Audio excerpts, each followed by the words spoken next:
How much emphasis do you place on your swimming technique and when it comes to swimming fast, and how much of your training week do you dedicate to technique? I think technique's probably the most important part of swimming because it's the medium of water is something that you have to figure out a way to get through, and it seems like you have to have an efficient stroke if you want to be competitive. There's just nobody who does elite swimming who doesn't have an efficient stroke. So I'm always working on my technique. I don't set aside an amount of time to work on it. It's a constant thing, and I'm always aware of it. And your coaches constantly sort of keep tabs with your technique and give you tips and as you swim and do your training? Or is it more something you know yourself now? Actually, I mainly just listen to myself now. And I think I have done probably since 2008. Yeah, sure. In terms of your nutrition, what do you eat prior to a big race, like in the days leading up or the night before, and then say after you won your gold at the World Cup or the bronze? Do you often celebrate with a food, or do you have a food that you really like to pig out on?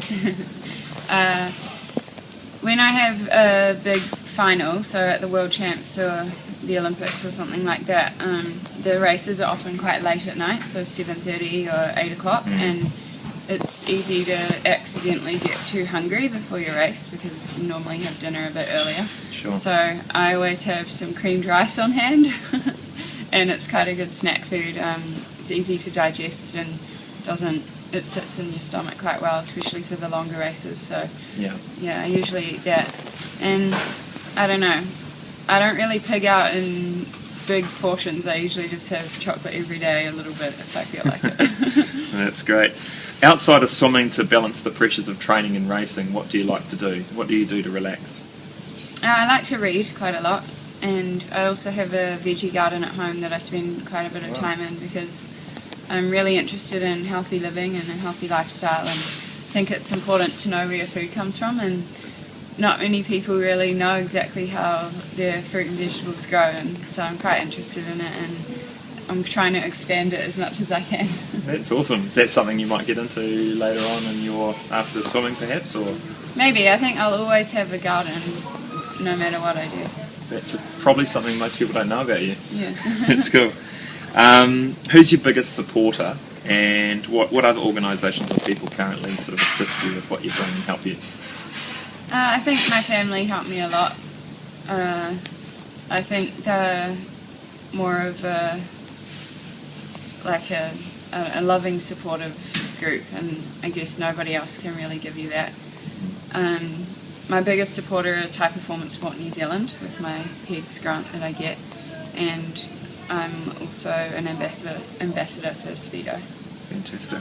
Great stuff. Look, you experienced a lot of uncertainty and disruption the last 12 months around, the departure of Mark Regan.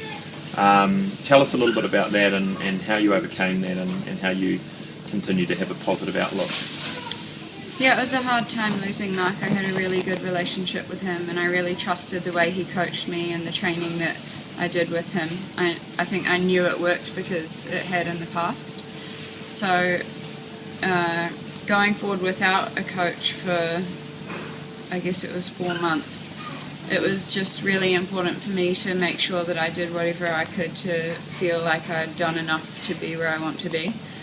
And that included really trusting myself, but also accepting that there are lots of changes in life and you kind of just have to go with the flow when things get tough. Yeah, good stuff.